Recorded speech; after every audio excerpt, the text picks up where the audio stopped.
Bismillahirrahmanirrahim. Assalamualaikum warahmatullahi wabarakatuh. Waalaikumsalam warahmatullahi wabarakatuh. Terima kasih Bapak Ibu telah menyediakan waktunya untuk bergabung mengikuti Zoom Meet ini. Di sini saya sama Bu Putri sebagai CGP Angkatan 8 dari SMP Negeri 8 akan memaparkan salah satu materi mengenai etos budaya positif di kalangan sekolah dan lingkungan. Nah, izin share screen dulu. Bentar.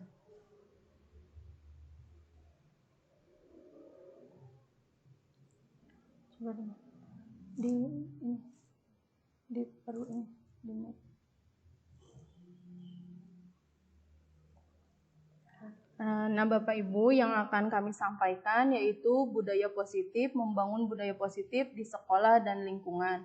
Kami adalah CGP Angkatan 8 dari SMP Negeri 8. Perkenalkan, ini adalah yang membimbing kami dari Bu Putri. Yang pertama CGP Bu Putri ada fasilitatornya Pak Henry Anis dan untuk pengajar praktiknya yaitu Pak Heru Sobri. Kemudian untuk saya sendiri, untuk fasilitatornya Pak Mahrani dan untuk pengajar praktiknya Bu Kokom.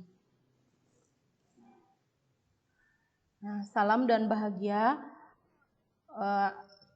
Assalamualaikum warahmatullahi wabarakatuh. Waalaikumsalam warahmatullahi wabarakatuh. Lanjut dulu. Nah, di sini kami akan menyampaikan mengenai budaya positif. Nanti untuk narasumbernya ada saya sendiri dan juga ada Bu Putri. Kemudian yang akan terlebih dahulu menyampaikan materinya yaitu dari Bu Putri. Baik. Assalamualaikum warahmatullahi wabarakatuh. Waalaikumsalam warahmatullahi wabarakatuh. Selamat di kepala sekolah yang terdekat dan rekan-rekan guru serta teman-teman saya di grup penggerak di calon guru penggerak.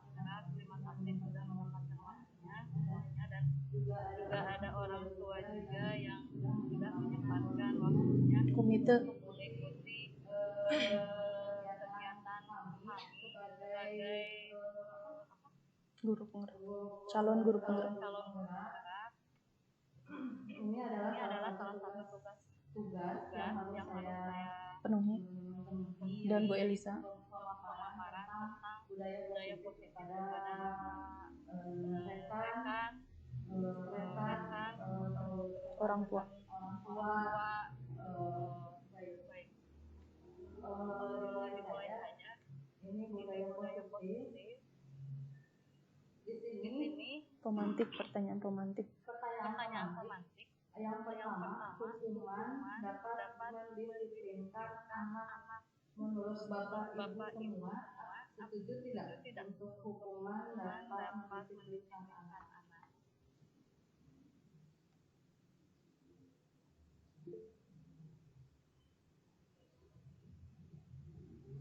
Dan yang kedua, di sini Itu Pak Caca ngangkat tangan. Oh iya.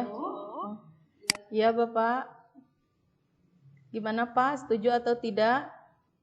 Baik, terima kasih Bu Putri. Luar biasa, Bu Kepala SMP 8 yang luar biasa juga. Guru-guru hebat semua.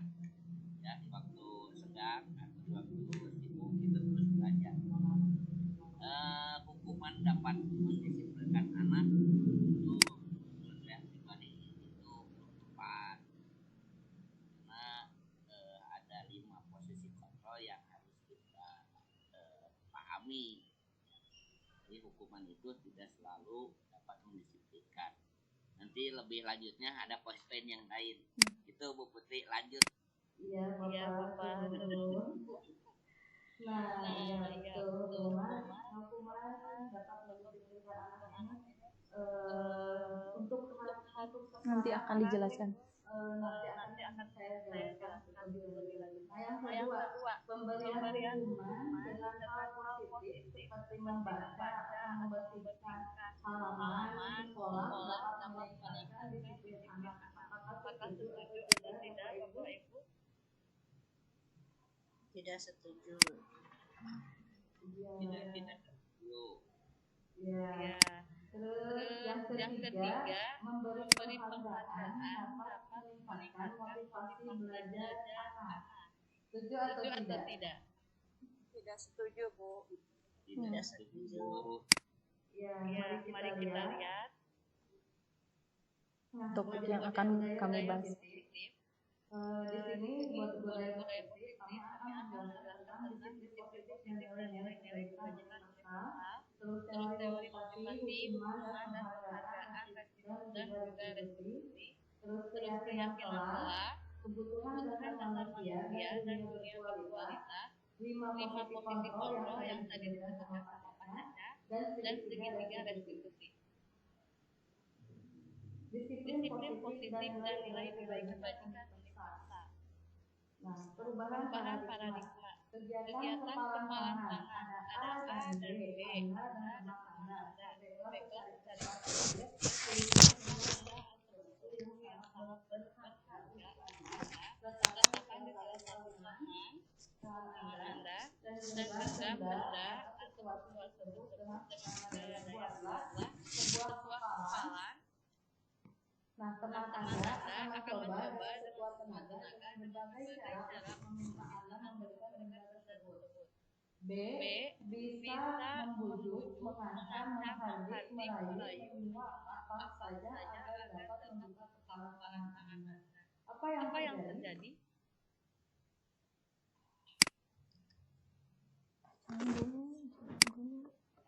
Coba Bapak Ibu, apa yang akan terjadi? Bapak Ibu, apa yang terjadi kalau misalnya ada hal Kasus tersebut. Yang terjadi tergantung sikap yang dilakukannya. Kalau dia membujuk, berarti mungkin bisa terbujuk ya. Sikapnya. Kalau dia mengancam, berarti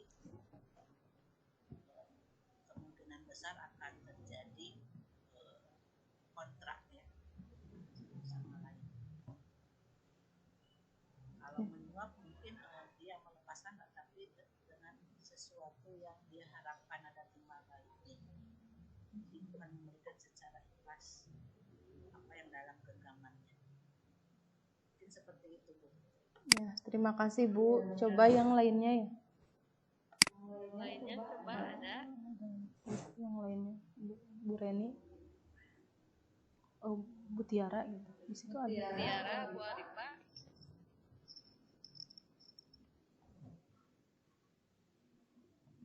Ada pendapat yang lain? Kalau tidak ada, saya akan lanjutkan. Terima kasih Ibu.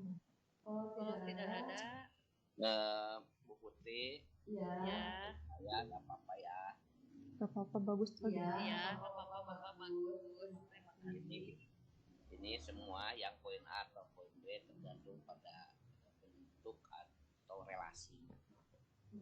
Relasi di sini lebih dalam bentuk kepentingan. Iya. Seperti tadi dikatakan ibu kepala, kalau misalkan bujuk itu kan apakah memaksa atau tidak memaksa, itu tergantung pada kepentingan personal yang meminta dan yang diminta. Itu mungkin kalau misalkan bujuk-memujuk tidak ada kepentingan, tidak mungkin terjadi. Suap menyuap juga tidak akan terjadi. Ini kembali lagi pada poin kepentingan atau relasi antara personalan. Mungkin itu Ibu Putri. Ya, terima kasih Bapak Ibu. Ya, terima kasih banyak Pak Caca sama Ibu yang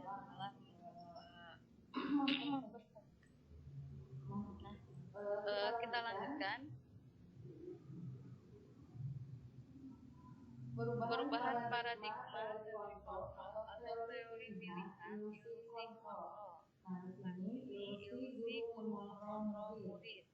Terus ada juga ilusi bahwa kritik dan membuat orang merasa bersalah dapat memuaskan karakter.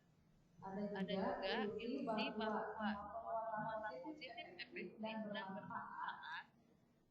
Ada juga ilusi bahwa orang dewasa memiliki hak untuk memaksa. Nah, mungkin yang tadi korban paradigma yang tadi bisa kita gunakan ini teori kontrol.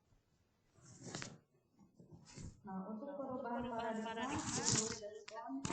teori kontrol atau teori pilihan, siapa sesungguhnya yang memiliki kontrol? Di sini untuk stimulus respon, kita mencoba mengubah orang agar mengubah orang agar berpandangan sama dengan kita. Tapi kalau dalam teori kontrol atau pilihan, kita berusaha memahami pandangan orang lain tentang dunia. Nah, sekarang perilaku buruk dilihat sebagai suatu kesalahan. Tapi untuk teori kontrol atau pilihannya, semua perilaku itu memiliki tujuan. Untuk selanjutnya, orang lain bisa mengontrol saya, tapi untuk dari teori kontrolnya itu hanya Anda yang bisa mengontrol diri Anda. Tidak ada orang lain yang mengontrol diri kita.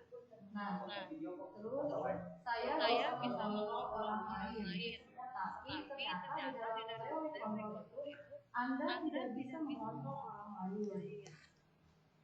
Terus pemaksaan ada pada saat kedudukan gagal, tapi dalam teori kontrol ini kolaborasi dan konsensus menciptakan pilihan-pilihan baru. Terus model berpikir menang atau kalah.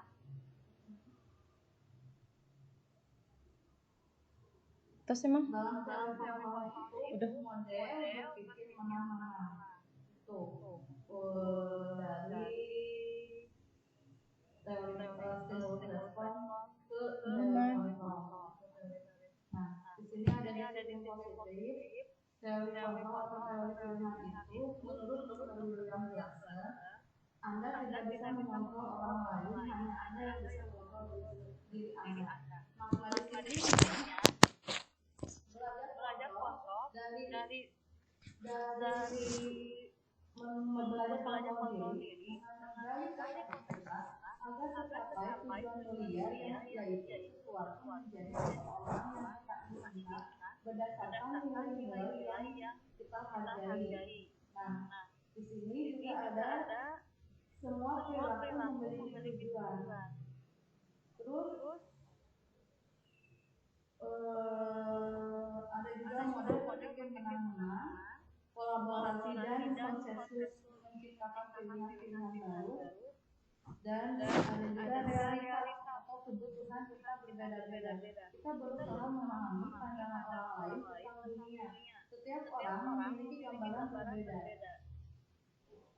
Nah, teori motivasi di sini ada motivasi intrinsik, yaitu untuk menghindari hukuman. Yang kedua, untuk mendapatkan imbalan yang tadi.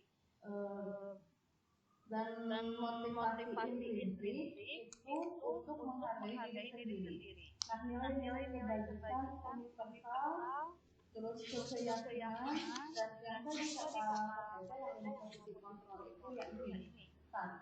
Hukuman, 1. penghukum, 2. pembuat rasa bersalah, yang ketiga teman, yang keempat pemantau, yang kelima manajer. Dan yang tadi yang saya sebutkan 3 itu yaitu yang pertama menstabilkan identitas, yang kedua validasi kebutuhan, yang ketiga menyayangkan keyakinan. Tadi keyakinan kelas.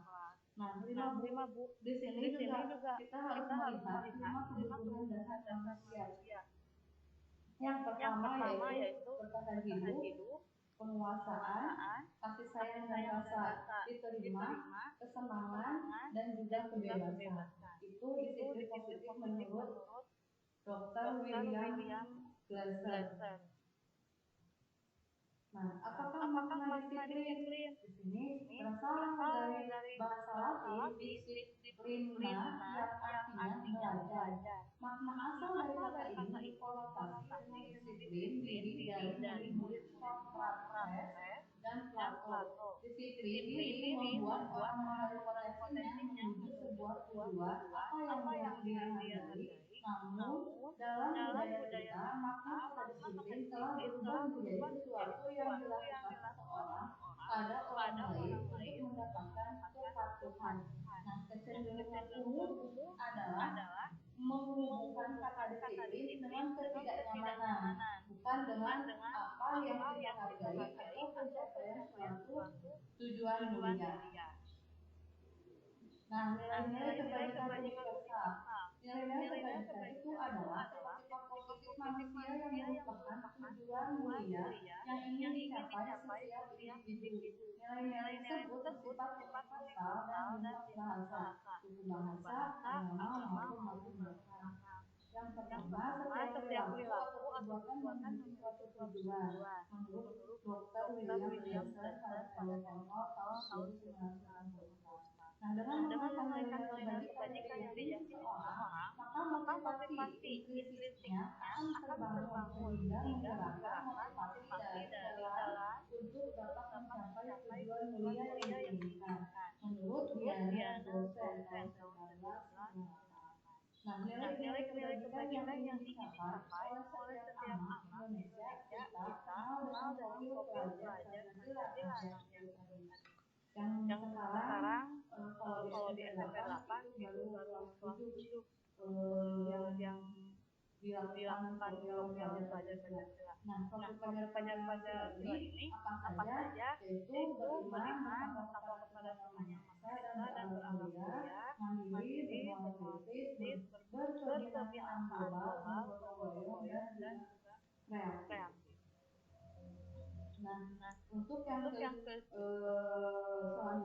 tentang teori motivasi, hukuman dan penghargaan serta restitusi. Nah, teori motivasi perilaku manusia. Yang pertama, untuk menghindari ketidaknyamanan atau hukuman, apa yang akan terjadi apabila saya tidak melakukannya? Itu bentuk motivasi eksternal. Yang kedua,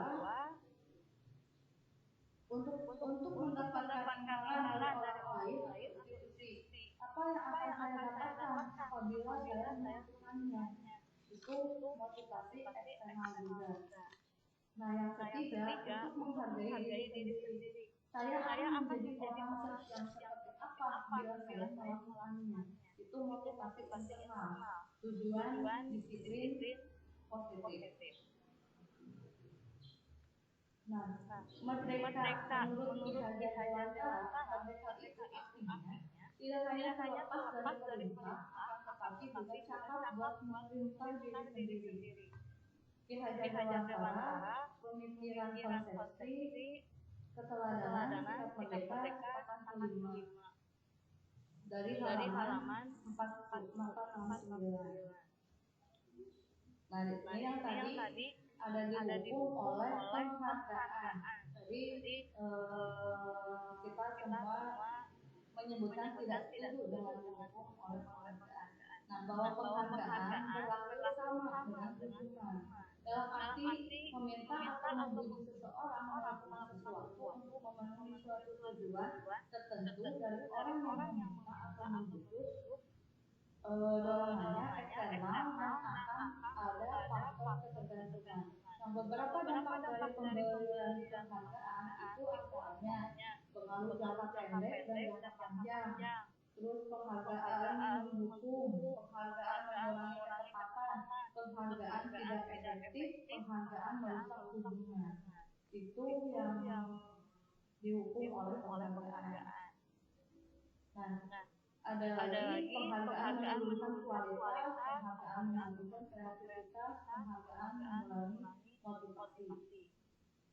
Nah, bentuk program kebajikan apresiasi dalam memberi apresiasi atau pengakuan perlu diingat beberapa hal. Yang pertama, beri pengakuan secara khusus ke anak. Terus yang kedua, beri pengakuan secara pribadi. Misalnya antara wali atau beri pengakuan kepada semua murid bergantian. Beri pengakuan secara konsisten juga bisa. Terus fokus pada prosesnya.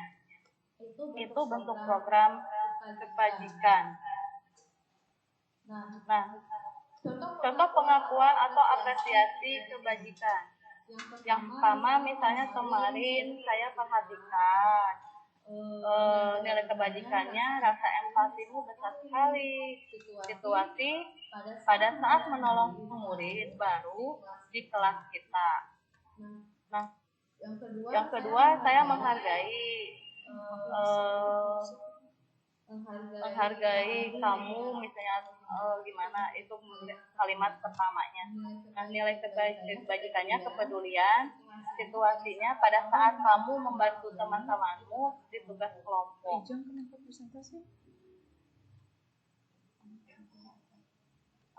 Atau misalnya terima kasih untuk bla bla bla. Nah, itu nilai apresiasi kebajikannya. Nah, di sini coba lihat tugas perbedaan hukuman dan konsekuensi menurut Bapak Ibu. Yang pertama, mencatat 100 kali di dalam buku kalimat.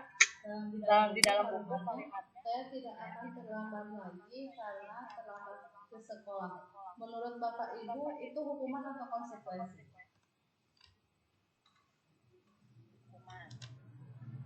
Ya. Masuk hukuman. Ya, Bu. Terus, kalau misalnya lari mengelilingi lapangan basket 2 kali karena terlambat lagi di sekolah, kira-kira itu hukuman atau konsekuensi?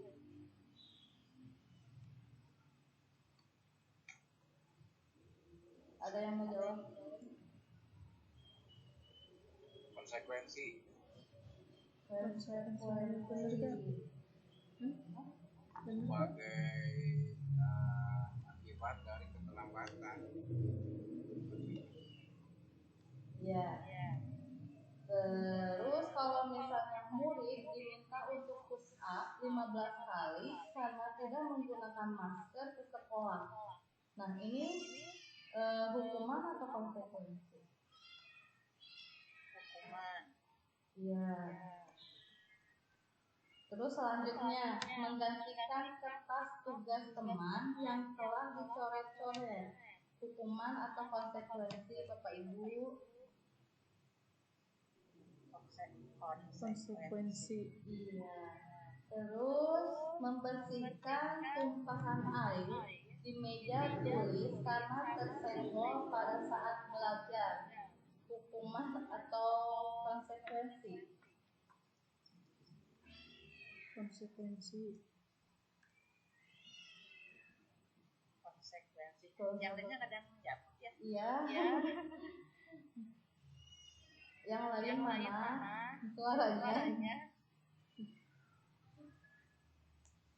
Nah, di sini ada juga murid disuruh untuk mengenakan sepatu seharian di sekolah karena tidak mengenakan sepatu hitam. Nah, itu hukuman atau konsekuensi?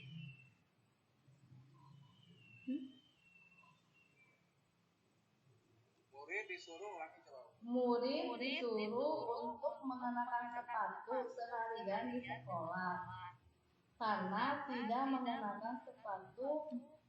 Murid disuruh untuk tidak mengenakan sepatu seharian di sekolah karena tidak mengenakan sepatu hitam.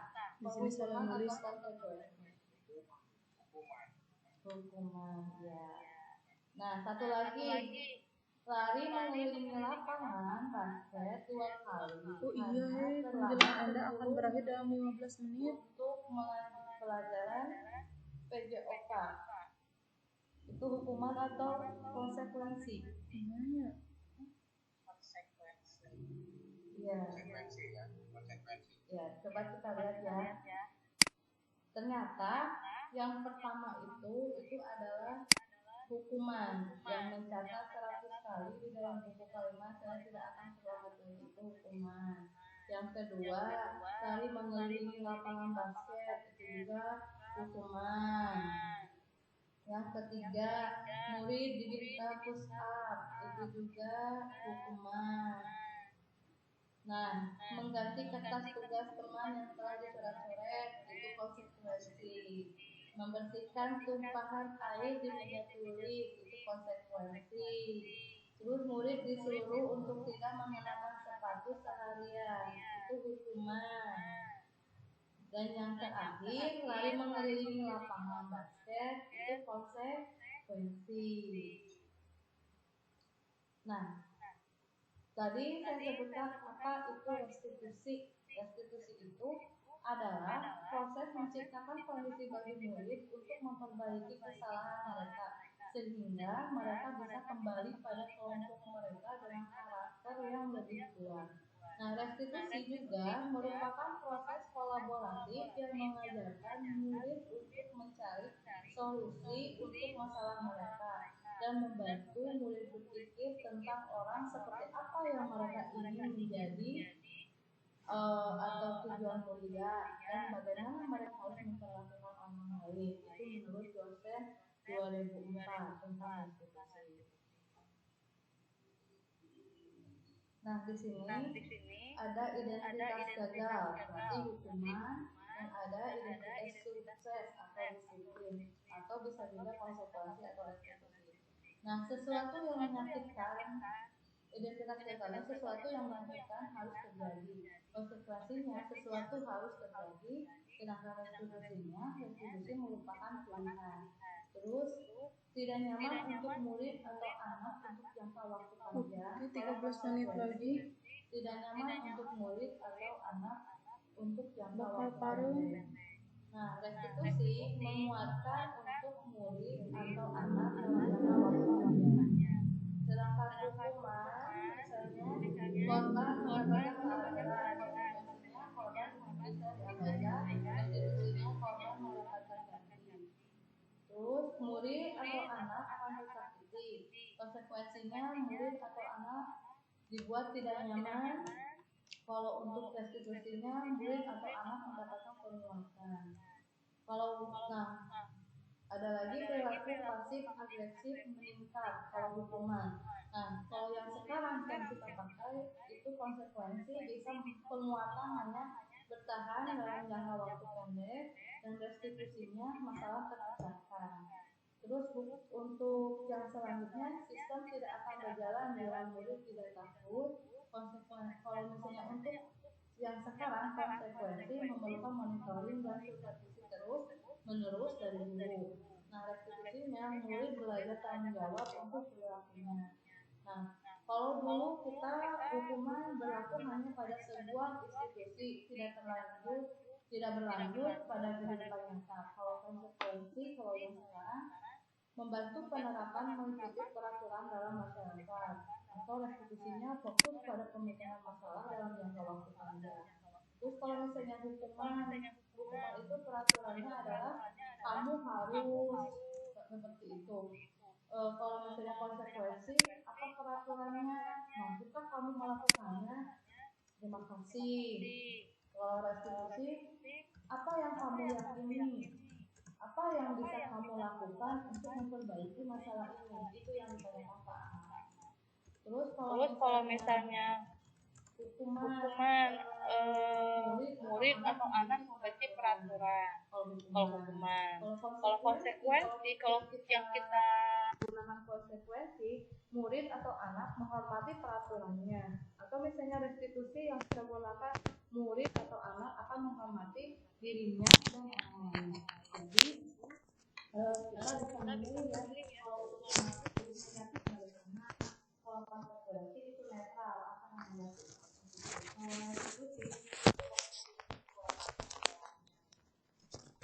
Nah, 9 ciri-ciri restitusi. Yang pertama, bukan untuk menulis kesalahan, namun untuk belajar dari kesalahan. Yang kedua, memperbaiki hubungan. Yang ketiga, tawaran, bukan paksaan. Yang keempat, restitusi menuntut dalam diri.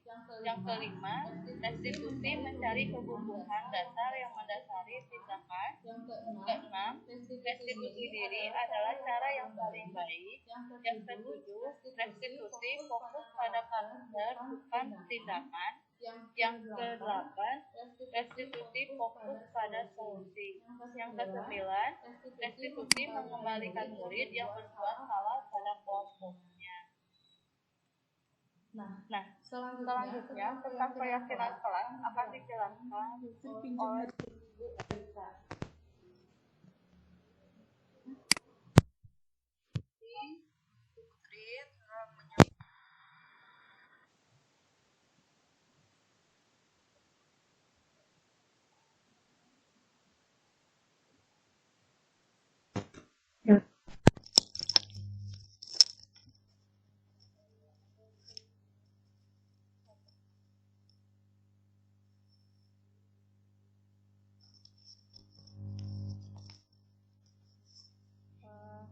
Terdengar jelas Bapak Ibu? Yang selanjutnya adalah saya akan memaparkan mengenai keyakinan kelas. Di sini mengapa tidak peraturan saja, mengapa harus keyakinan kelas? Dan di sini mengapa coba Bapak Ibu ada yang tahu gak mengapa tidak peraturan saja, kenapa harus keyakinan?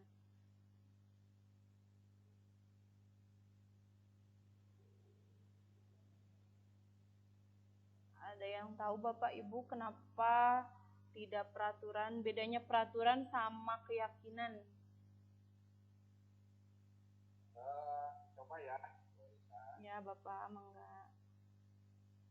tujuan dari peraturan itu intinya adalah untuk ditaati, tapi belum tentu suatu peraturan itu berhasil mencapai tujuan apabila tidak diyakini bahwa pemberlakuan peraturan itu akan mencapai tujuannya. Jadi perlu sekali keyakinan untuk yakin bahwa peraturan itu akan mencapai tujuan.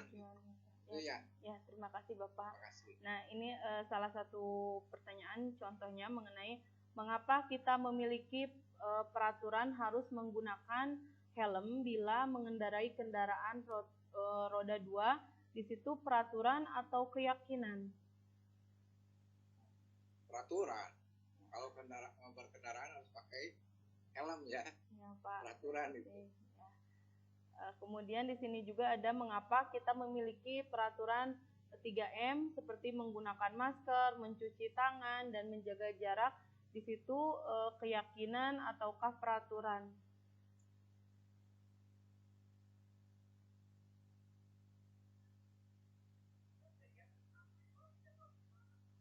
Yang lainnya coba ada agak Bapak Ibu. Assalamualaikum. Waalaikumsalam Bapak.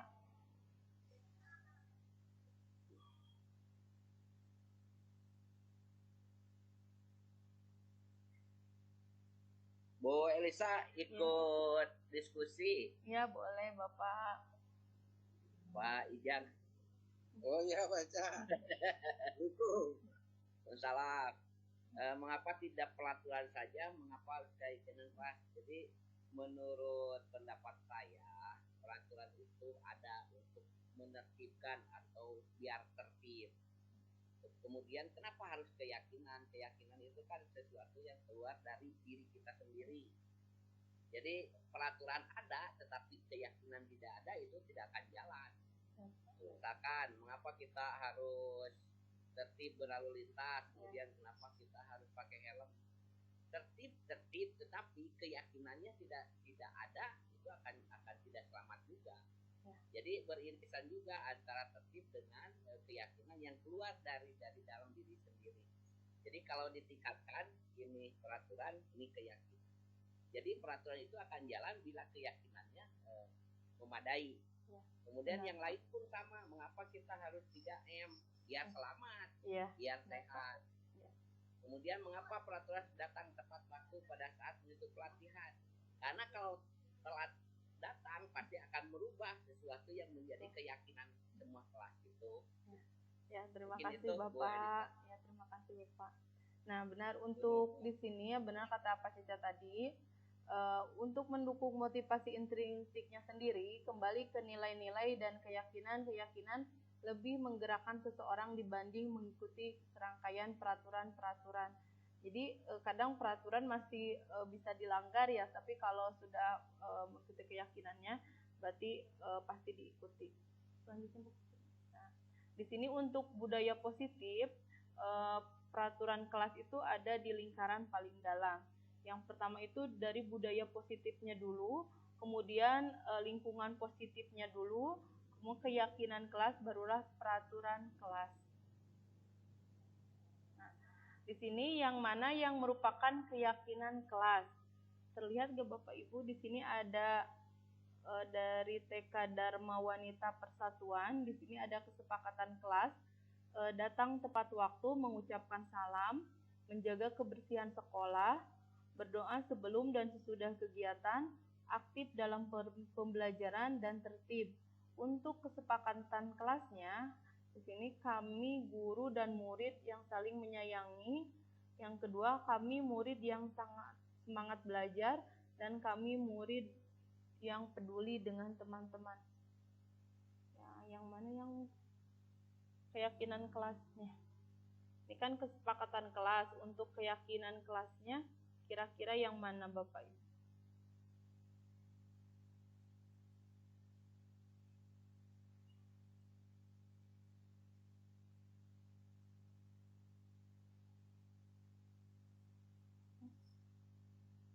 Oh, kalau gak ada kita lanjutkan dulu.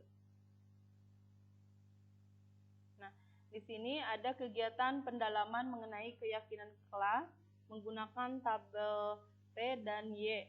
Di sini untuk hormat, di sini T dan Y itu di sini ada sebelah kiri. Itunya nggak tampak PT-nya. Nah ini. Ada Pak. Ya. Untuk sebelah kiri itu terlihat.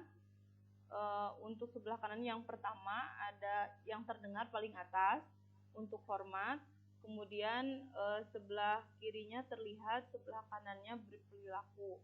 Untuk bekerja sama juga di sini sebelah kirinya kami hormatnya itu kami meyakini bahwa sangat penting untuk menghormati semua orang dan barang milik orang lain. Kemudian untuk bekerja, di sini kami meyakini bahwa sangat penting untuk kerja segala pekerjaan atau mengikuti kegiatan yang telah ditugaskan. Kemudian untuk diterima dan dimiliki, kami meyakini bahwa sangat penting untuk merasa diterima pada suatu kelompok dan saling peduli satu dengan yang lainnya. Di sini menggunakan tabel T dan tabel Y untuk melihat, terlihat, terdengar, dan berperilakunya sendiri. Di sini kegiatan pendalaman keyakinan kelas menggunakan tabel T dan tabel Y. Salah satunya itu mengenai hormat, terdengar. Salah satu contohnya, satu orang berbicara, yuk saya bantu, kita bisa selesaikan ini bersama. Terima, tolong ya, permisi, boleh saya pinjam, nanti akan segera saya kembalikan. Untuk yang terlihatnya, berempati terhadap perasaan orang lain, sini memegang barang milik orang lain hanya dengan izinnya, kemudian mendengarkan dengan seksama, senantiasa berbuat baik dan berbagi. Untuk perilaku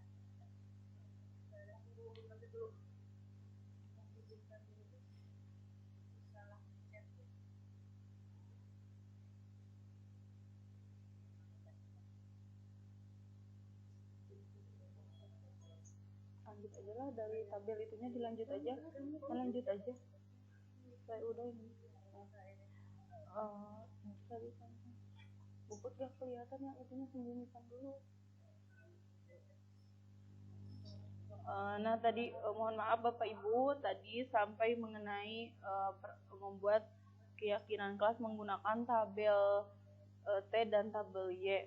Kemudian di sini untuk ada peraturan dan keyakinan kelas. Di sini selalu kembalikan buku ke tempatnya. Kira-kira untuk keyakinan kelasnya bagaimana Bapak Ibu?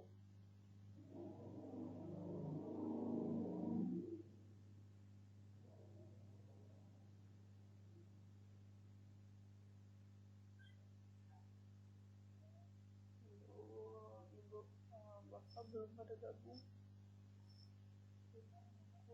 Kurang gimana? Kita lanjut aja. Udah, kita lanjut aja dulu ya. Lanjut aja. Nah, di sini ada peraturan dan keyakinan kelas. Di sini selalu kembalikan buku ke tempatnya adalah merupakan keyakinan dari tanggung jawab. Kemudian dilarang mengganggu orang lain merupakan menghormati orang lain. Untuk peraturan hadir di sekolah 15 menit sebelum pembelajaran dimulai, keyakinan kelasnya menghormati orang lain atau berkomitmen. Kemudian untuk peraturan dilarang melakukan kekerasan, keyakinan kelasnya keselamatan dan menghormati orang lain. Dilarang menggunakan narkoba, itu adalah kesehatan, keyakinan kelasnya bergantian atau menunggu giliran, menghormati orang lain dan bersabar. Menggunakan masker, kesehatan dan keselamatan. Jangan berlari di kelas atau koridor, merupakan keselamatan dan keamanan. Yang selanjutnya adalah kebutuhan dasar manusia dan dunia berkualitas. Nah, kebutuhan dasar manusia itu ada 5, Bapak Ibu. Yang pertama itu adalah kasih sayang dan rasa diterima. Yang pertama bertahan hidup ya. Yang pertama bertahan hidup. Yang kedua itu kasih sayang dan rasa diterima. Kemudian ada kesenangan, ada penguasaan, ada kebebasan dan juga ada kesenangan. Nah, untuk selanjutnya itu 5 posisi kontrol yang biasa kita gunakan untuk siswa kita. Di sini sebagai penghukum, ada pembuat merasa bersalah, ada teman, pemantau dan manajer. Nah, di sini seperti guru berbuat untuk penghukum itu menghardik, menunjuk-nunjuk, menyakiti, menyindir, itu adalah penghukum. Kemudian kalau kamu tidak melakukan, awas ya, rasakan. Nah, itu juga merupakan penghukum. Kemudian dari hasilnya itu memberontak, menyalahkan orang lain, berbohong. Kaitan dengan dunia berkualitasnya, murid meletakkan guru di luar dunia berkualitas. Murid berkata, biarkan saja, nanti juga marah-marah lagi. Ada bebalan, di sini nggak kelihatan.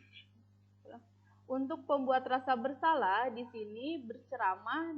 Untuk guru berbuatnya itu berceramah dan mengatakan seharusnya ibu kecewa. Kamu, untuk guru berkatanya juga, kamu seharusnya, kamu sudah tahu ibu lelah sekali menggertaknya, ibu mengatakannya, ibu stres.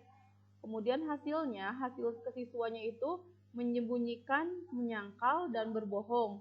Untuk kaitan dengan dunia berkualitasnya, murid meletakkan guru di dalam dunia berkualitas. Kemudian murid berkata, maaf ya, maafkan saya. Dampak pada muridnya itu merasa rendah diri. Kemudian kontrol teman. Di sini untuk guru berkatanya biasanya membuat alasan-alasan untuk muridnya. Untuk guru berkatanya juga, ayo lakukan demi ibu. Masa kamu tidak mau? Ingat, tidak ibu pernah bantu. Hasilnya ketergantungan muridnya itu. Kemudian kaitan dengan dunia berkualitas, murid meletakkan guru sebagai orang yang sangat penting di dunia berkualitas. Tetapi di sini murid akan berkata, saya pikir Bapak Ibu teman, saya ternyata begitu. Dampak pada muridnya lemah, tidak mandiri, dan tergantung. Kemudian posisi kontrol yang ketiga adalah pemantau. Di sini guru berbuatnya itu menghitung dan mengukur. Kemudian guru berkatanya, apa peraturannya? Hasilnya di sini menyesuaikan diri bila diawasi saja. Kaitan dengan dunia berkualitas, murid meletakkan guru, peraturan dan hukuman di dunia berkualitas. Murid berkata, berapa banyak bintang yang saya harus peroleh, berapa halaman yang harus saya tulis. Di sini dampaknya itu menitik beratkan pada sanksi atau hadiah untuk dirinya sendiri. Kemudian yang terakhir adalah posisi kontrol sebagai manajer. Guru di sini berkata, mengajukan pertanyaan-pertanyaan, kemudian seperti guru berkatanya, apa yang kita yakini, apa yang bisa kau kerjakan untuk memperbaiki masalah ini. Hasilnya menguatkan pribadi. Kemudian dampak kaitan dengan dunia berkualitasnya, murid meletakkan dirinya sebagai individu yang positif dan dunia berkualitas. Murid berkata, bagaimana caranya saya bisa memperbaiki keadaan? Kemudian di sini dampak bagi muridnya mengevaluasi diri dan bagaimana cara memperbaiki dirinya. Itu adalah 5 posisi kontrol. Nah, di sini untuk 5 posisi kontrol. Di sini ada tugas. Ya, ya Bu.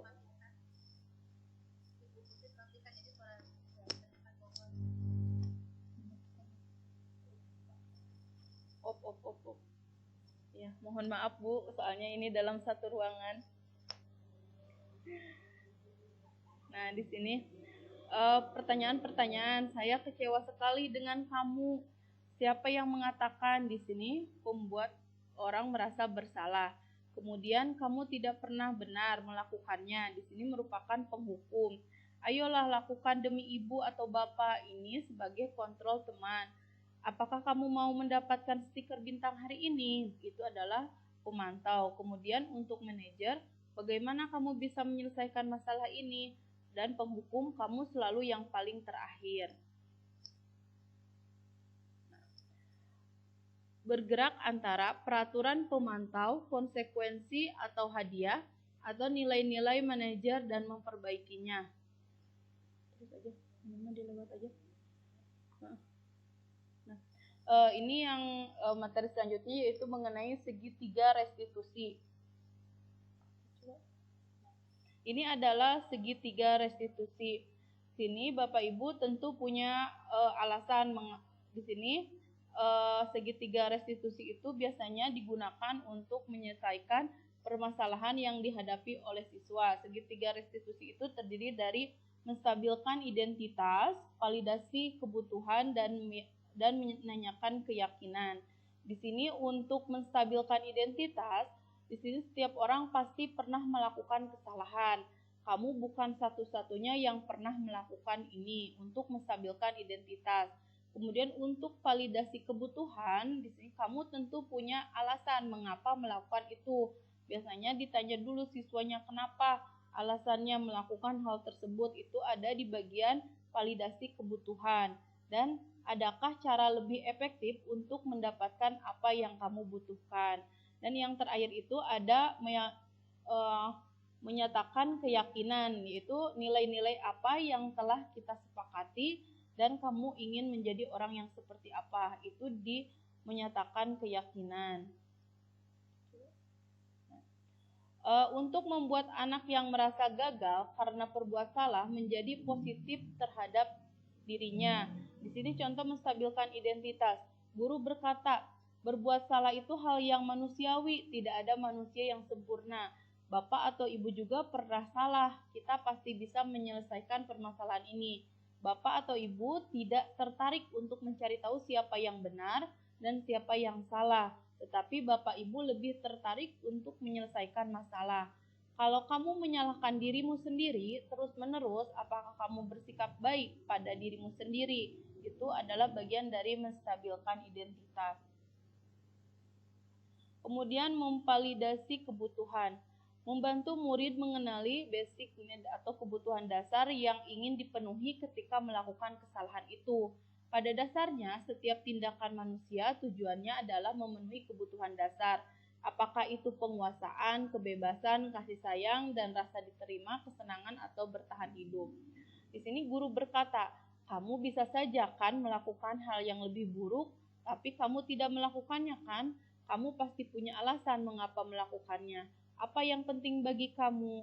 Kamu boleh tetap berusaha menjaga sikap itu, tapi tambahkan sikap yang lain, yang baru. Maukah kamu belajar cara lain untuk mendapat yang kamu butuhkan tanpa harus memukul?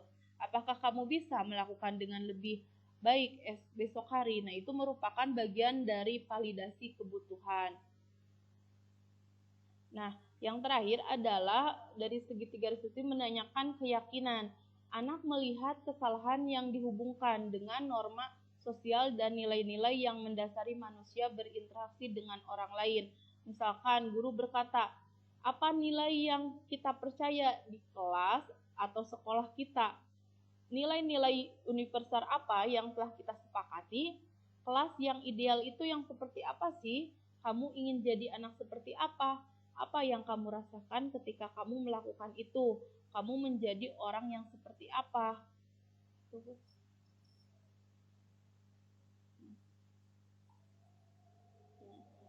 Udah.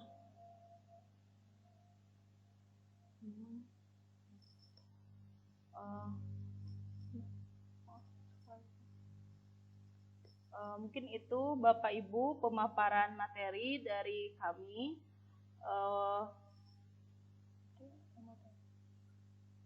Selanjutnya adalah sesi pertanyaan. Apakah ada pertanyaan Bapak Ibu? Terkurang dari 8.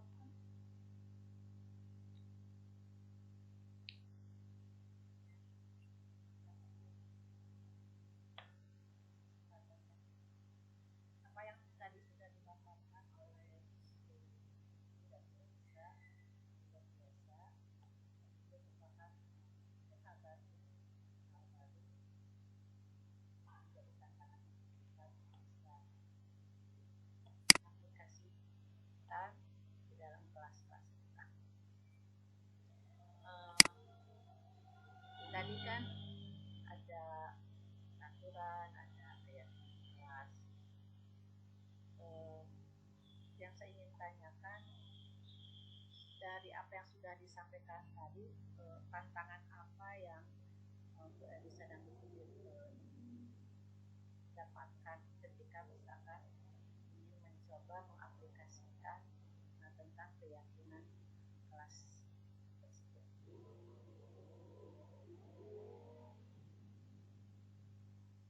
Ya, terima kasih Ibu. Mau ditampung dulu? Ada lagi Bapak? Bapak belum ada suaranya Pak Caca.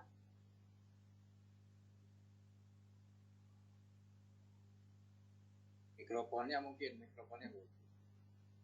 Bacaan dia mikrofonnya baca.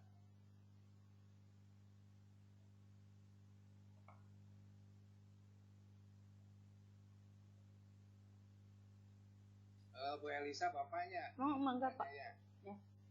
Kemudian kita tadi belajar peraturan, kemudian keyakinan untuk diterapkan di kelas. Sebetulnya ini kan kalau menurut Bapak semacam istilah baru ya. Karena sebelumnya juga kan jauh sebelumnya kita menerapkan seperti tata tertib siswa gitu di kelas itu atau tata tertib kelas.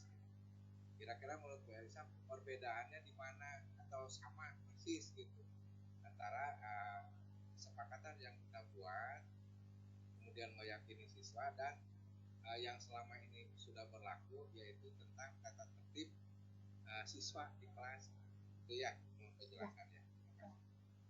Makasih Bapak. Apakah ada lagi satu penanya lagi ya Bu Putri? Kalau tidak ada, kami jawab dulu pertanyaan. Iya Pak Caca? Ya, mangga Bapak. Waalaikumsalam.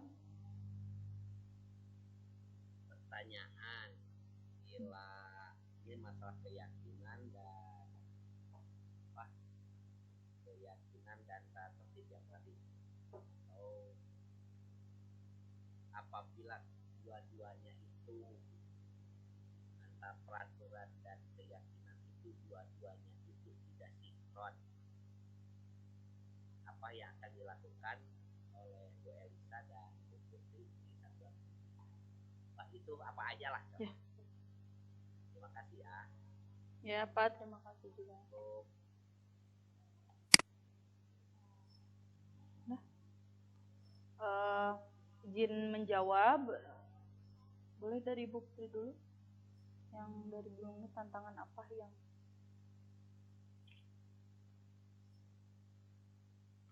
tantangan apa? Ibu Putri.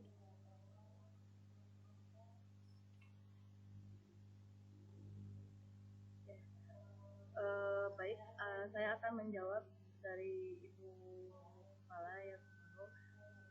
Ini tantangan apa yang didapatkan saat melakukan keyakinan kelas? Sebenarnya mungkin ke siswanya ya, kadang kita juga sudah memberikan kesepakatan kelas dengan anak-anak, tapi masih ada anak yang belum meyakini tentang apa yang mereka tulis. Saya sudah berusaha untuk menjelaskan ke anak-anak tentang peraturan kelas dan keyakinan kelas itu berbeda. Kalau peraturan itu yang kami buat, kalau keyakinan itu harus diyakini kalian. Kalau kalian jadi harus malu, misalnya kalau misalnya itu kita ditaati, karena ini kita udah menyepakati semuanya. Nah, kadang ada anak yang masih tidak bisa bertoleransi tentang keyakinan kelasnya. Itu untuk dari saya, Ibu, untuk setelah melakukan keyakinan kelas atau aksi nyatanya di keyakinan kelas itu sebenarnya tantangannya ada. Yang pertama itu tantangan dari siswanya sendiri. Nah, karena mungkin siswa itu sudah tertanam misalkan mengenai tadi peraturan atau tata tertib. Jadi kalau misalkan melanggar, otomatis mereka harus misalkan didenda atau harus ada hukuman gitu kalau misalkan melanggar hal tersebut.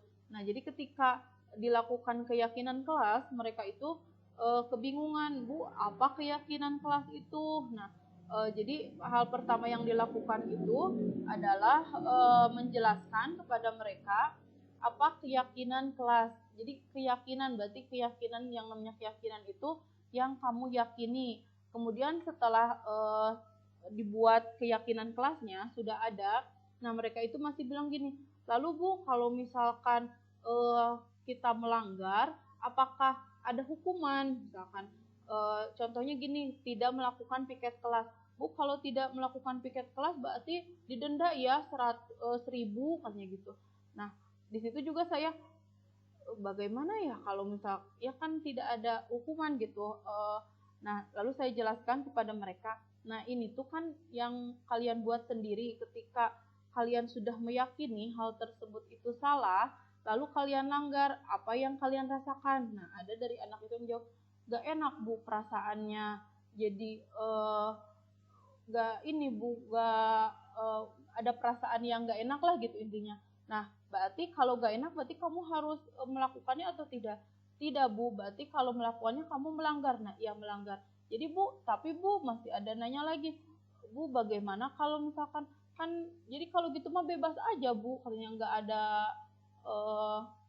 ada hukuman gitu, jadi nggak ada seperti tadi harus bayar, ada hukuman poin gitu. Jadi seperti itu ada tantangannya sih Bu dari siswanya. Dan tapi itu alhamdulillah sudah dijelaskan lagi bagaimana untuk peraturan kelasnya, dan diusahakan, kalau menurut saya waktu pertama kali ketemu itu masih Bu kan nggak ada, sekarang mah nggak ada denda, jadi nggak apa-apa kalau misalkan ini juga gitu.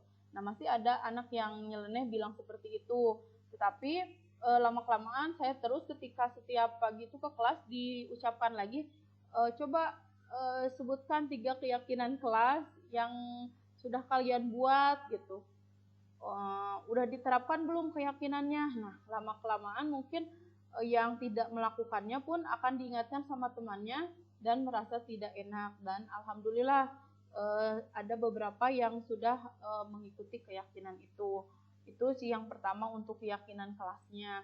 Nah, kemudian untuk selanjutnya tantangannya juga selain dari siswanya itu, karena mungkin yang menerapkannya belum semuanya ya Bapak Ibu, jadi yang menerapkan keyakinan kelas itu, jadi masih ada yang belum, misalkan masih ada yang kalau tidak piket masuk poin atau apa. Nah, akhirnya mereka itu bilang, Bu, kelas itu mah kalau gak piket teh ini dah Bu, mendingan itu, jadi pada nurut. Nah, itu juga sih sebenarnya jadi tantangan, tapi tantangan juga buat kita berdua untuk mengajak rekan-rekan yang lainnya untuk melakukan keyakinan kelas gitu Bu, untuk tantangan yang kita hadapi ketika melaksanakan aksi nyatanya. Tuh Bu. Apa ada yang mau menambahkan dari yang lain? Mangga ada yang... Ya, terima kasih atas tanggapannya. Artinya bahwa pemahaman tentang apa itu keyakinan kelas masih terus harus dikuatkan, khususnya untuk siswa. Karena dengan rekan sejawat tentu itu tugas kita semua, bahwa kita harus bisa menggerakkan teman-teman untuk bisa memiliki pemahaman, sehingga ketika kita akan melaksanakan keyakinan kelas dengan prosedur yang sudah tadi disampaikan, suatu saat insya Allah akan menjadi paham, akan bisa dilaksanakan. Tantangan tentunya harus menjadi motivasi untuk khususnya Bu Putri dan Bu Elisa, harus tetap konsisten menerapkannya, sehingga ketika melihat nanti ada perubahan di kelas Bu Elisa dan Bu Putri, itu akan menjadi menggerakkan kelas-kelas yang lainnya. Terima kasih. Ya, Mohon Ibu. ada lagi penambahan dari yang lain? Mungkin Bapak Ya, Caca, mangga. masukannya keyakinan kelas di sekolah di SMA Pak bagaimana? Terima kasih, ini sering aja ya. Iya Pak. Ya, biar saling melengkapi aja. Kalau misalkan banyak salahnya, mohon dilengkapi. Terima kasih Bu Elisa, Bu Putri. Jadi sebetulnya ini keyakinan kelas itu adalah kecil, karena mainannya mainan di kelas anak-anak. Tetapi ini adalah model yang harus ditiru juga oleh kita, oleh guru-guru di satuan pendidikan. Untuk apa? Keyakinan, visi dan misi. Apabila guru-gurunya udah kompak, kemudian satu napas atau satu server, tentu visi dan misi kedepannya untuk sekolah manapun bahkan paling unggul di antara sekolah yang lain.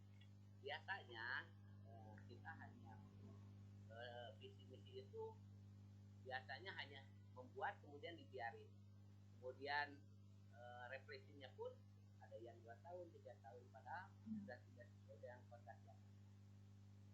Ini adalah contoh baik, contoh yang harus kita diteruskan, dirawat, kemudian ditunjuk kembangkan untuk kemajuan kita sendiri.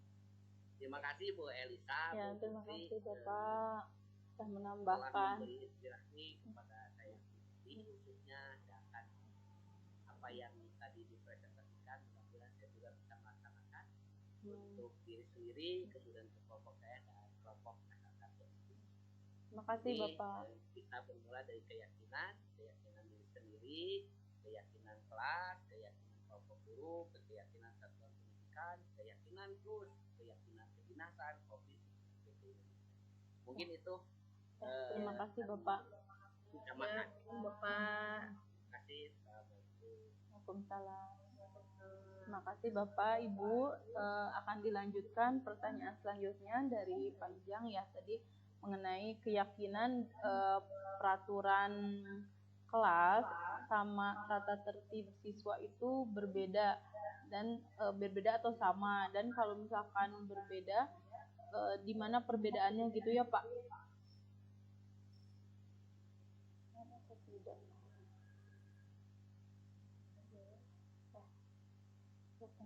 Bapak akan dijawab dulu terlebih dahulu oleh Bu Putri. eh, kalau menurut saya emang ada perbedaannya ya Pak ya, antara keyakinan kelas, peraturan, dan tata tertib siswa. Nah kalau keyakinan itu dibuat oleh seluruh siswa dan gurunya. Kalau peraturan yang membuat itu gurunya atau yang ada di sekolah. Nah kalau tata tertib siswa kan sama kayak peraturan ya. Yang membuatnya itu guru dan kesiswaan yang ada di sekolah. Itu perbedaannya Bapak mungkin. Kalau keyakinan itu kan berarti harus di anak-anak yang menuliskan apa sih yang mau berubah di kelas ini, dan mereka menuliskan beberapa keyakinan dengan hal-hal yang positif. Mungkin itu Bapak kalau dari saya Bu Elsa. Terima kasih Bu Putri, Bu Elsa. Jadi mungkin kalau kita melihat perbedaannya itu dari proses ya, proses penyusunan atau benar Pak. Tapi boleh ya Bapak menambahkan sedikit tentang tadi keyakinan ya dan kesepakatan. Iya Bapak boleh. Menarik tadi yang sudah disampaikan juga oleh Ibu Kepala dan Pak Caca. Hanya Bapak menambahkan ya. Jadi selama ini pengalaman fakta di lapangan. Sebetulnya sebagus apapun aturan yang kita buat atau kesepakatan yang kita buat dengan anak, itu sebetulnya yang lebih penting adalah ketegasan ya. Jadi kalau ini kan peraturan ini hampir sama dengan hukum ya. Ada prinsip hukum itu ada kepastian hukum. Jadi aturan itu harus pasti ditegakkan, itu ya syaratnya. Jadi ada kepastian. Jangan sampai aturan itu hanya tinggal aturan gitu. Kemudian kita juga tahu di lapangan kadang-kadang ada, mohon maaf ini, ada beberapa guru misalnya menerapkan aturan itu dengan ketat, sementara yang lain tidak atau tidak sesuai dengan yang diharapkan gitu, atau mengabaikan bahkan, sehingga anak bisa pilih-pilih gitu, ya terhadap aturan itu. Kita harus jujur lah mengakui. Kemudian yang lebih penting lagi selain kepastian ya, itu juga keteladanan. Itu jangan lupa keteladanan dari kita sebagai guru, sebagai pendidik, sebagai penegak aturan ini. Itu justru yang Bapak kira lebih penting ya sebagai tambahannya. Ya itu terima kasih Bu Putri. Ya, terima kasih Bapak. Nah, benar sekali Bapak ya mengenai peraturan sama hukuman. Nah, makanya di sini itu kami guru penggerak itu mendapatkan materi mengenai jadi tidak ada lagi peraturan atau hukuman. Jadi diganti menjadi keyakinan kelas. Karena kenapa? Kalau misalkan mengenai tadi peraturan atau hukuman itu kan sifatnya mengenai satu orang ya, lebih ke misalkan menitik beratkan yang membuatnya. Sebenarnya salah satu contohnya tadi di awal itu mengenai penggunaan helm misalkan. Nah, ketika ada peraturan harus menggunakan helm misalkan, ketika dia itu adalah peraturan, berarti dia itu ketika tidak ada polisi misalkan, tidak ada yang mengawasi, bisa saja tidak menggunakan helm tersebut gitu, karena itu agak ada polisinya gitu. Nah, makanya diganti sekarang itu menjadi keyakinan kelas. Nah, keyakinan kelas itu di sini berdasarkan keyakinannya sendiri. Misalkan, kenapa sih harus menggunakan helm? Berarti agar menjaga keselamatan, misalkan keselamatan diri sendiri. Nah, batas kan itu berdasarkan dari diri mereka sendiri. Akhirnya mereka menyadarinya gitu Pak. Tapi sebenarnya benar sekali sih Pak, untuk keyakinan juga di sini perlu kolaborasi dan bantuan dari semua pihak gitu. Nah, karena ada misalkan satu rekan yang menerapkan keyakinan tetapi pihak lain misalkan tidak. Nah, itu juga akan berakibat ke yang lainnya. Nah, untuk di sini tadi menambahkan juga beda gak? Iya, beda untuk peraturan sama keyakinan itu. Karena di sini keyakinan itu Bapak dibuatnya itu bersama-sama. Salah satu contohnya gitu, misalkan saya kemarin membuat peraturan kelas itu pertama-tama itu anak-anaknya diskusi dulu gitu. Coba diskusikan apa yang kalian inginkan untuk keyakinan di kelas kita. Mereka diskusi, setelah diskusi mereka menampilkan hasil diskusinya, lalu sepakat atau tidak. Kalau misalkan ada anggota yang tidak sepakat, kenapa alasannya gitu.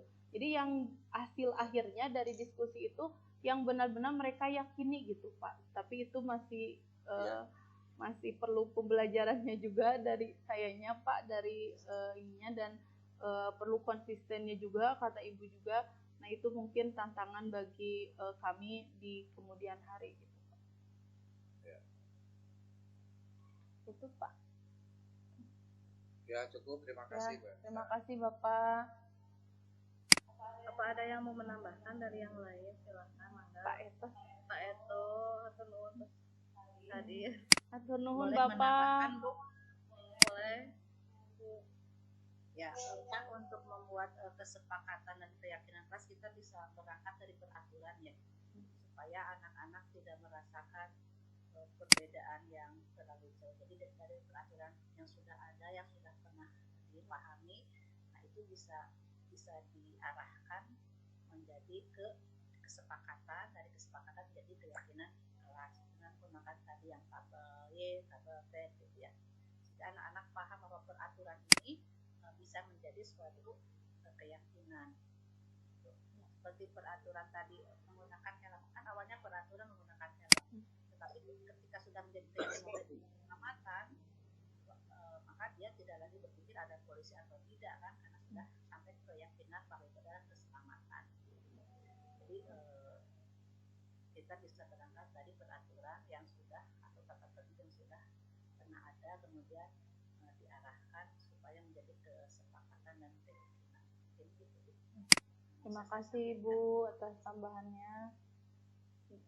Yang selanjutnya akan menjawab pertanyaan dari Pak Caca ya Bapak. Mudah-mudahan bisa menjawab ya Pak. Enggak Bu Putri.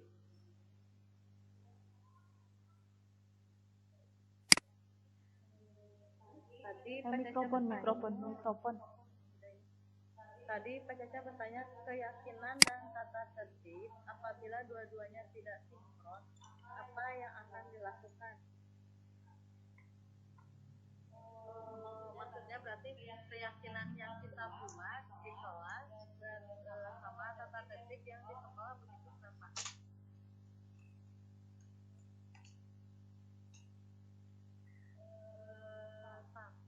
Nah, kan kami sebelum melakukan keyakinan kelas ini sebenarnya kami menyampaikan tata tertib dulu yang sekolah. Nah, baru kita diskusikan dengan anak kira-kira keyakinan kelas atau kesepakatan kelas yang kita ambil dari ini menurut kalian apa yang bisa diperbaiki di kelas ini, kita sangkut pautkan dengan tata tertib. Jadi disinkronkan dulu sebelum ke keyakinan kelas gitu. Kemarin saya sama anak-anak kayak gitu. Nah, mereka memilih salah satu dari tata tertib di sekolah, maka tata tertib di sekolah kita modifikasi lagi ke yang lebih meyakinkan anak biar mereka jadi positif gitu.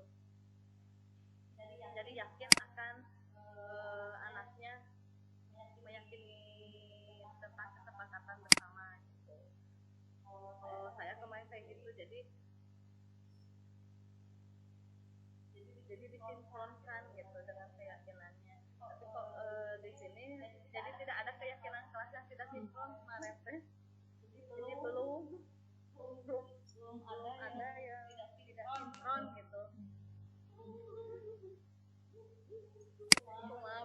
menambahkan ya Bapak, menambahkan aja ini mah. Tadi benar kata Bu Kepala ya. Jadi tadi peraturan keyakinan kelas itu berangkatnya dari peraturan kelasnya yang sudah dibentuk gitu. Nah, bagaimana jika ada yang tidak sinkron gitu, misalkan ada salah satu yang tidak sinkron. Nah, mungkin itu di misalkan kalau saya, karena saya kolaborasinya yang terdekat dulu, misalkan ya ditanyakan dulu ke Bu Putri, Bu Putri apakah keyakinan ini bisa diterima gak ya kira-kira misalkan gitu. Jadi berdiskusi dulu dengan rekan sejawat saya. Nah, setelah misalkan coba didiskusikan lagi sama yang lain. Nah, mungkin saya nanti akan tanya lagi ke bagian kurikulumnya, misalkan Pak ini bisa gak kalau dimasukkan misalkan di ininya, atau ke bagian kesiswaan. Jadi mungkin nantinya akan ada, kalau tidak sinkron itu ada kolaborasi dengan rekan sejawat yang lain, mungkin gitu Pak. Mungkin itu bisa menambahkan. Apa ada yang lain mau menambahkan? Menambahkan Bu Putri. Ya, boleh Bapak, boleh. Pertanyaannya menarik. Mohon pertanyaan tidak mustahil ya di lapangan akan ada keyakinan yang kita buat dengan siswa bertentangan dengan tata tertib atau aturan. Mungkin saja ada terjadi. Misalnya lah, contoh kecil, kita mengharapkan setiap keyakinan yang kita buat atau kesepakatan itu kan ada semacam hukuman atau ada istilahnya tadi konsekuensi ya Pak ya, atau restribusi lah. Yang jelas yang akan kita tanamkan ketika kesepakatan itu tidak dilaksanakan, kan ada semacam punishment untuk siswa. Contoh kecil misalnya, ketika anak tidak mengerjakan PR, misalnya, ada guru yang biasanya memberikan hukuman push up misalnya, atau dengan suruh ke depan kelas menyanyi atau apa gitu kan, lari misalnya, atau ada nih dulu pernah terjadi ada yang tidak mengerjakan tugas, sanksinya itu berupa materi atau uang. Ada itu kan pola ya untuk menerapkan semacam kesempatan kepada siswa. Nah, ini jelas hal-hal seperti ini mungkin akan ditolak oleh siswa ketika kita merumuskan keyakinan kepada siswa. Siswa tidak mungkin akan menghindari ya sanksi-sanksi semacam itu. Nah, makanya bagus, saya kira menarik jawaban dari Bu Elisa tadi. Penting sekali untuk dilakukan komunikasi, koordinasi, kolaborasi dengan rekan guru. Dan induknya itu kan karena sumber dari keyakinan atau kesepakatan itu kan tetap peraturan atau tata tertib sekolah secara umum. Gitu. Jadi selaraskan dengan itu. Jadi mungkin itulah tahap pertama. Ketika misalnya ada keyakinan atau kesepakatan yang bertentangan, sangat penting tadi komunikasi, kolaborasi dan koordinasi dengan teman sejawat, dan yang lebih penting lagi itu pimpinan ya. Kepimpinan harus ada rekomendasi dan izin dari pimpinan, saya kira itu. Itu tambahannya Bu Elisa, terima kasih. Ya, terima kasih Bapak atas tambahannya. Nuhun Bapak, Ibu. Pak Dosma, mohon. 15 menit lagi. Mohon. Peto tamian atau peto? Mangga Bapak, nambihan. Punten namina dianggap Bapak. Etos kerja ya, etos channel. Bu Putri, Iya, Bu Bapak. Elisa, tadi yang disampaikan Bu Kepala, kemudian Pak Ijang, kemudian Bu Putri, Bu Elisa, dan yang lainnya, memang saling melengkapi itu, memperjelas sesuatu yang belum jelas. Kan di setiap kegiatan itu ada yang namanya refleksi. Refleksi itu di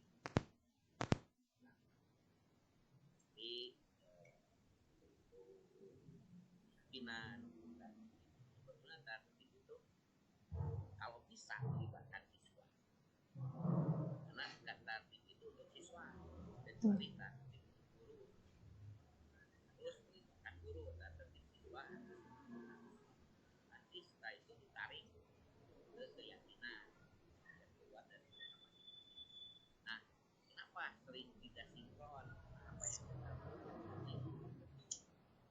Yang tidak mengerjakan PR, jadi harus diajarin bayar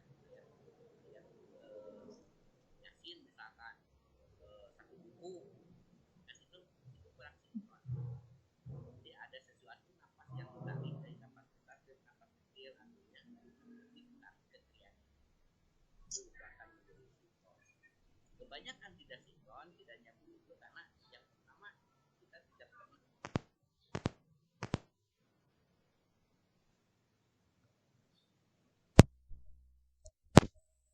Tadi Bu Elisa, tidak ada kolaborasi. Ini masa siswaan ditangani oleh kurikulum. Misalkan dalam masalah siswa. Kemudian nyambung. Kebanyakan kita kan kalau misalkan merefleksi ya, kebanyakan guru itu jadi penghukum semua. Kamu teh kaburangan wae, bari guru aja.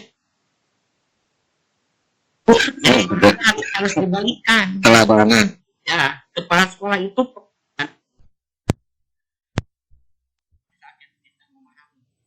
jangan pernah siswa, bukan jangan ada kejadian siswa paling pagi di sekolah, tapi security paling siang. Apalagi misalkan pimpinan paling terakhir, kecuali misalkan ada tugas-tugas apa yang harus diketuai oleh semuanya. Itu merupakan kata Pak Ijang keteladanan. Kemudian ada ketegasan juga. Ketegasan mungkin akan berjalan apabila keyakinannya pun sudah mulai keluar lah dari setiap personil memperkuat satuan pendidikan, memperkuat satuan-satuan kelas. Itu mungkin yang penting komunikasi. Ya. Sehebat apapun peraturan, sehebat apapun kegiatan kelas, kalau tidak dikomunikasikan, tetap akan gagal. Ya. Itu mungkin tambahan aja. Ya, terima kasih Bapak. Udah tutup.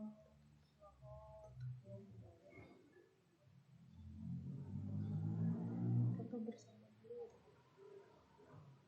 Tutup mana? Akan berakhir. Iya. Bapak Ibu, terima kasih. Ya, terima kasih atas waktunya, telah meluangkan waktunya sama-sama mendengarkan pemaparan kami. Semoga apa yang kami sampaikan dapat bermanfaat di Bapak Ibu. Nah, mohon maaf juga bila di pemaparannya ada yang kurang paham atau ada kesalahan dari pemaparan kami. Mohon dimaklum, kami juga masih dalam tahap pembelajaran juga. Terima kasih juga kepada kelompoknya Bu Putri yang telah banyak bergabung ya Bapak Ibu. Terima kasih telah dukungannya juga. Terima kasih untuk SMP 8 juga. Terima kasih buat komite juga dan rekan-rekan juga. Terima kasih.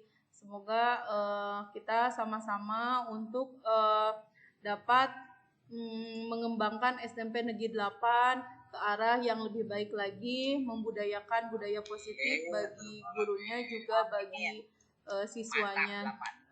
Terima kasih.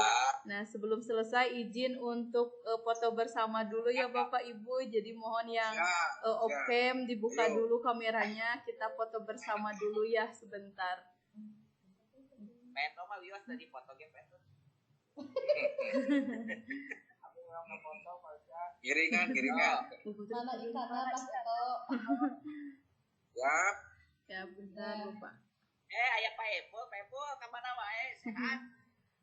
Mangga Pak Ibu. Lanjutkan. Sebentar Bapak Ibu.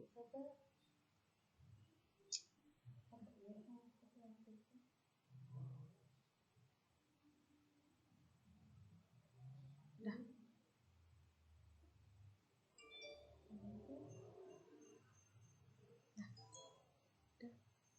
Kenapa off? Kenapa jadi off? Ya. Off. Koneksi dari ya. Apaan? Ya. Ya, koneksi jaringannya Bapak. Terima kasih. Di sini. 1, 2, 3. Ya. Oke, 1, 2, 3. Ganti gaya. Semangat. Ganti lagi. Literasi. Bagus nih gayanya semua. Literasi. 1, 2, 3. Awas, semangat. Atur nuhun Bapak Ibu, boleh izin. Oke, atur nuhun. Ya, sama-sama. Assalamualaikum warahmatullahi wabarakatuh. Sukses semua. Amin. Pamit ya. Ya, Assalamualaikum. Waalaikumsalam. Salam. Mangga, Pak Caca, mangga. Siap, Pak. Atur nuhun Bapak. Siap. Sukses. Ya. Ayo be, kemana wae?